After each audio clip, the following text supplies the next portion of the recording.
नित्यां वेदवाणीं प्रवर्तयेत्।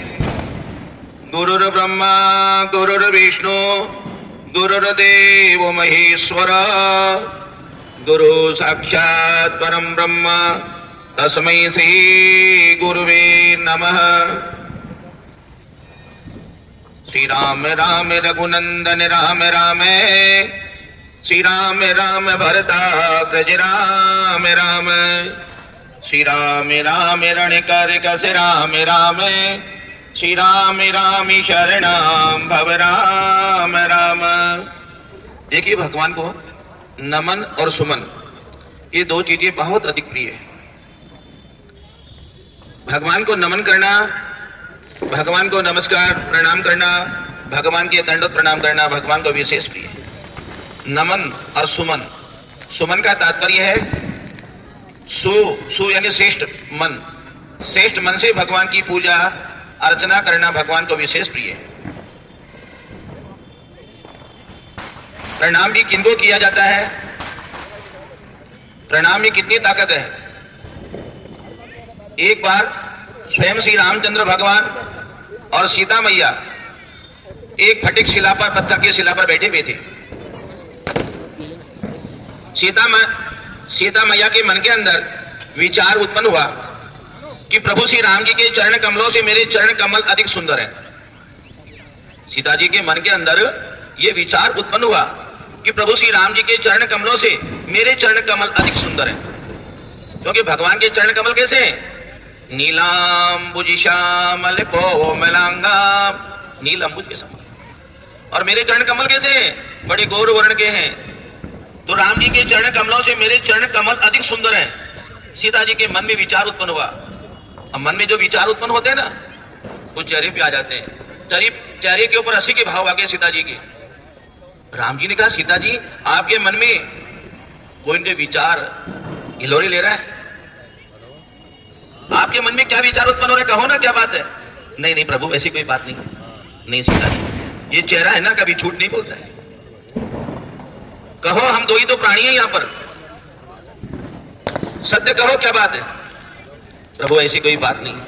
बात तो है सीता जी, आप नहीं बताओगी ना तो मैं ऋषिकेश हूं, घटघट की बात को जानने वाला हूं, मुझसे कोई छुपी हुई बात नहीं है। सीता मैया ने सोचा कि प्रभु से कहना आवश्यक है, ये स्वयं जान जाएंगे। जब भी तो पोल खुलेगी तो पहले कह दो ना सत्य बात, उसमें क्या दिक्कत है। तो सीता मैया ने कहा, प्रभु मैंने मेरे चरण कमलों की तरफ देखा और आपके चरण कमलों की तरफ देखा तो मेरे चरण कमल है ना बड़े गौर वर्ण के, बड़े सुंदर हैं, और आपके चरण कमल इतने सुंदर नहीं। प्रभु राम जी ने कहा, सीता जी कभी ऐसा हो ही नहीं सकता, ये आपका भ्रम है सीता जी। आपके चरण कमलों से मेरे चरण कमल अधिक सुंदर है। अब राम जी तो कहे मेरे चरण कमल अधिक सुंदर है, सीता मैया कहे मेरे चरण कमल अधिक सुंदर है। अब अधिक चरण कमल सुंदर किसके हैं? अब कौन निर्णय करे। लक्ष्मण जी संविदा लेके आए तो लक्ष्मण जी से कहा, प्रभु श्री राम जी ने, लक्ष्मण सीता जी के मेरे विचारों में कुछ भिन्नता उत्पन्न हो रही है, आप ही निर्णय करो, अब इनमें चरण कमल अधिक सुंदर किसके हैं। लक्ष्मण जी ने कहा, भैया इस धर्म संकट में मुझे मत डालो, ये तो आप दोनों का विषय है, मुझे क्यों उलझाते हो।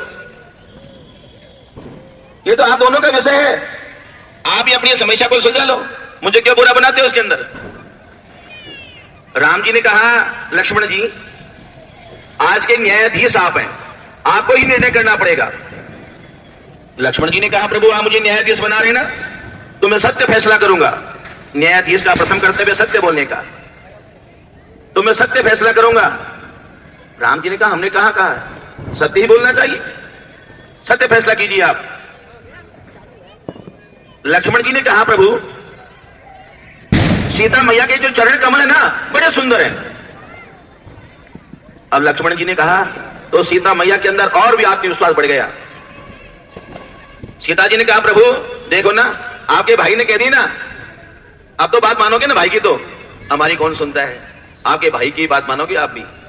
अब तो फैसला हो गया ना, आपके भाई ने कह दिया ना। अब तो लक्ष्मण जी ने कहा कि मैया इतनी उतावली मत हो, राम जी ने जब न्यायाधीश बनाया है ना, बहुत सोच समझ के बनाया है, ऐसे नहीं बनाया। ये तो मैया निचली कोर्ट का फैसला है। भगवान ने हाई कोर्ट में अपील लगा दी, भगवान ने हाई कोर्ट में अपील लगा दी, तो उसका सुनाओ फैसला कि मैया हाई कोर्ट का फैसला इस प्रकार से आता है कि राम जी के चरण कमलों की वजह से आपके चरण कमल सुंदर हैं। यदि राम जी के चरण कमल नहीं होते ना यहां पर, तो आपके क्या यहां पर वक्त थे, आपको ये पहचानता ही नहीं था। तो राम जी की वजह से तो आपके चरण कमल सुंदर हैं। तो राम जी ने कहा, देखो सीता जी, मैंने भी आपसे यही कहा था, तो अधिक चरण कमल सुंदर किसके हुए? राम जी की, क्योंकि हमारी वजह से आपकी कीमत हुई है। यदि हम नहीं थे तो आपकी भी कोई कीमत नहीं थी। तो राम जी जब बोलने लगे तो लक्ष्मण जी ने कहा, भैया आप भी उतावले मत हो। मैया जी ने सुप्रीम कोर्ट में अपील लगा दी, सुप्रीम कोर्ट में अपील लगा दी। उसका सुनाओ फैसला कि आप दोनों के चरण कमल इसलिए पूजने लायक हैं, दुनिया इनको इसलिए नमन करती है, इसलिए पूजा जाता है कि आप दोनों के आचरण संस्कार बड़े महान है। आपके आचरण संस्कार महान नहीं होते तो दुनिया आपको नमन नहीं करती। इसलिए आचरण संस्कार की ही कीमत है, इसलिए आपको नमन किया जाता है। मन स्वतः ही हो जाता है चरण कमलों के अंदर नमन करने का, यदि आपके आचरण संस्कार बड़े महान है तो। श्री रामचंद्र भगवान की जय, गोवर्धन नाथ भगवान की जय। नमस्कार का महत्व और नमस्कार किसको